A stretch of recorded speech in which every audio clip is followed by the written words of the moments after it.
Yo! Alright guys, today we're breaking down how to find industrial and tech parts in arcraiders. If you're trying to stock up on stuff like arc circuitry, advanced components, and mod parts, this guide's going to show you exactly where to go, what to look for, and how to come out in every raid loaded. So you're probably wondering like what are tech supplies, what are the mechanical parts, etc, etc. So before we start running around, here's what counts as tech. These are your electrical, mechanical crafting materials like circuitry, power rods, and advanced components you use for upgrades and weapon mods. You'll find these in containers, some enemy drops, and certain world events, basically the backbone of crafting in arcraiders.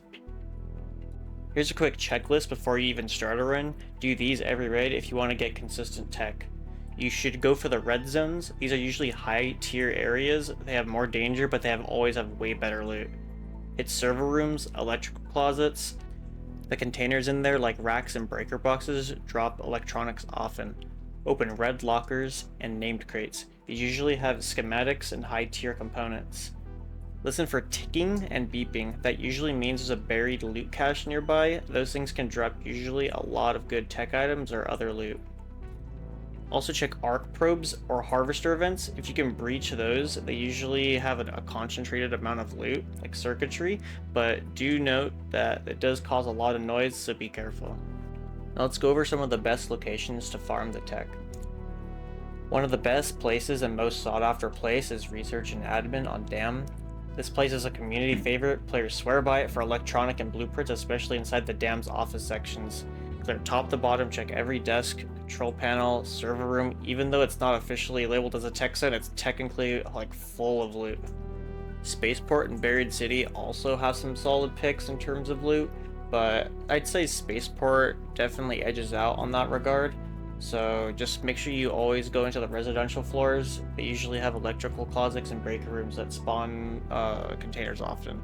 They'll also have a good mix of loot besides that, so it's risky, but it's worth it.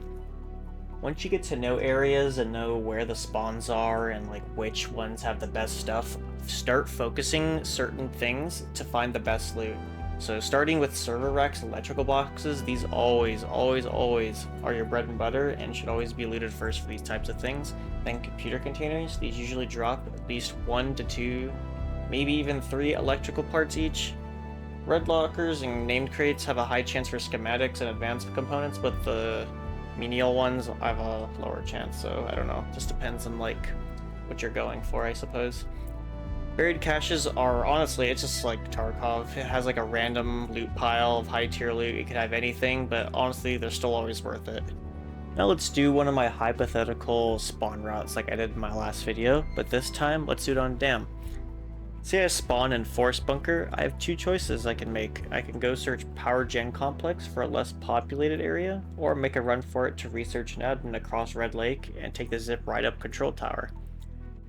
If I plan on rushing admin, I'll usually bring a few adrenaline shots so I can make a non-stop run there and get there before anyone else. Also, if you go here and you aren't looking to PvP and to just loot all the desks and computers on the 2nd floor, just get out immediately because this place will be infested with other raiders within the first like 10 minutes if it's not already. It's a good place to go though for the free kits and if you're not risking anything, so just get some quick loot and fill up your inventory and dip. Power Gen is actually like not too shabby in terms of loot density, but it's just a little bit more spread out than being all on the 2nd floor and in the key room like in Research and Admin. So it's just really up to you, and if you want to like go all the way across the map. Just to reiterate something I said in my last video, you kind of want to hit the spots that like you spawn next to, because you don't really want to be the second team in an area, you know? Now in terms of pathing, if I started here in Forest Bunker, I would either go loot a bit of Testing Annex or run straight towards Research and Admin to get there first, since I spawned so close and would most likely adrenaline shot my way all the way to RNA. Be wary of other raiders on either side of you as well, since most spawns on Dam are all on the outskirts, so there's always a chance of someone seeing you the further you go in. Now if you survive the Research and Admin shenanigans, I personally try to always have a Raider hatch key for safer extracts, but if you're desperate, I do recommend going to Red Lake Lift over the Swamp one every single time. Both get camped, but Swamp you always have rats and bushes third POVing you, and it's a lot harder to react when they get the jump on you, so just always, always, always go to Red Lake. Alright, what about enemies or arcs? Here's who actually drops some tech-related parts. Rollers drop basic mechanical parts and alloys, so whenever you see those, just feel free to just pop them real quick and collect their stuff. Rocketeers can drop motion cores and ignition components, which are pretty good to have, especially later in the game.